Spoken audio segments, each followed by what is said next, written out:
साथियों, आजकल चुनाव का मौसम आने वाला है और हर एक कोई न कोई पार्टी किसी न किसी पार्टी से गठबंधन करने में लगी हुई है। बीजेपी का तमाम पार्टियों से गठबंधन हो चुका, कांग्रेस पार्टी का भी तमाम पार्टियों के साथ गठबंधन हो चुका, लेकिन एक राष्ट्रीय पार्टी बहुजन समाज पार्टी भी है।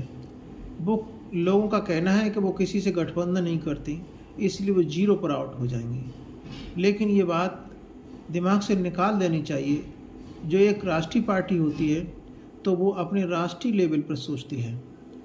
उन्होंने अपना काम तमाम करना शुरू कर दिया जब वो इंडिया गठबंधन में नहीं आ रही हैं और ना ही बीजेपी के साथ जा रही हैं, तो उन्होंने अपने हर राज्य में क्षेत्रीय पार्टियों से काम करना शुरू कर दिया, गठबंधन बनाना शुरू कर दिया उन्होंने। जैसे कि छत्तीसगढ़ में गोंडवाना गठतंत्र पार्टी से उन्होंने गठबंधन कर लिया, मध्य प्रदेश में भी गोंडवाना गठतंत्र पार्टी से गठबंधन कर लिया और उनका सीट शेयरिंग का भी फार्मूला लागू हो गया। वहाँ मध्य प्रदेश में बहुजन समाज पार्टी 178 सीटों पर इलेक्शन लड़ेगी और गोंडवाना गणतंत्र पार्टी 52 सीटों पर चुनाव लड़ेगी। तो इधर राजस्थान में हनुमान बेनीवाल से बात चल रही है और तेलंगाना में आर.एस. परवीन अपनी कमान संभाले हुए हैं और वो डोर टू डोर 3 साल से कैंपेन कर रहे हैं और उन्हें काफ़ी अच्छा रेस्पॉन्स भी मिल रहा है और बहुजन समाज उधर एकजुट हो रहा है। वहाँ पे वहाँ की मौजूदा सरकार की नींद उड़ी हुई है। कांग्रेस क्या, बीजेपी क्या, हर पार्टी अब सोचने को मजबूर हो गई कि कल तक बहुजन समाज पार्टी अकेली अलग थलग पड़ी थी, लेकिन धीरे धीरे कर वो भी अपना तीसरा मोर्चा बनाने की जुगत में लगी हुई है। इसी तरह से पंजाब में अकाली दल से भी गठबंधन हो गया उनका, वहाँ भी बहुत मजबूत स्थिति में है। हरियाणा और पंजाब में दलितों का वोट काफ़ी तादाद में है। अगर बहुजन मिला दिए जाएं तो वहाँ 80 से 85% बहुजन हो जाते हैं। इस तरह से ओबीसी पार्टियाँ कुल मिलाकर के मायावती के साथ जाने में आतुर हैं, कुछ समय का इंतजार कर रही हैं।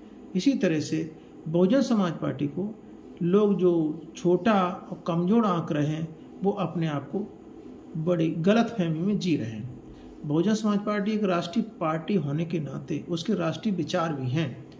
क्षेत्रीय पार्टियों का अलग विचार होता है और राष्ट्रीय पार्टी का विचार अलग होता है। इस तरह से बहुजन समाज की राष्ट्रीय अध्यक्ष बहन मायावती जी कभी भी भाषणबाजी करती हैं तो तुले नपे शब्दों में करती हैं, वो लफबाजी नहीं करती हैं। वो अपना ज़मीनी स्तर पर राजनीति करती हैं। उन्होंने उत्तर प्रदेश जैसे बड़े सूबे में 4 बार सरकार बनाई है और उनकी सरकार जब चली तो उस समय की जनता उनको आज भी याद करती है। वो दौर है कि कभी सीटें कम आती हैं तो कभी वोट कम पड़ता है, वो कभी न कभी ऐसा समय चलता रहता है। उठापटक राजनीति में चढ़ाव उतार तो आता रहता है।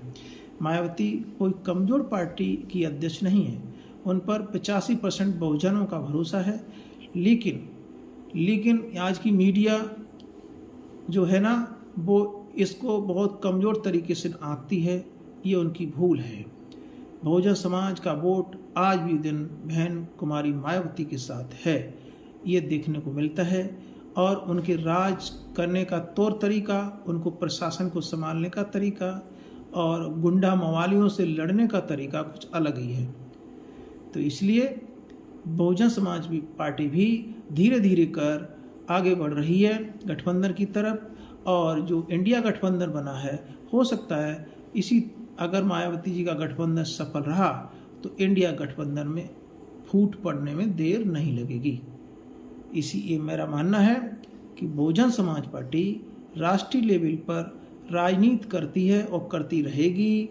और उसका मानना है कि सन 2024 में हम एक किंग मेकर की भूमिका में उपस्थित हों, जिससे बैलेंस और पावर सरकार में बना रहे। ये उनका सपना है। शायद उनका सपना ये साकार हो जाएगा। नमो बुद्धाय, जय भीम।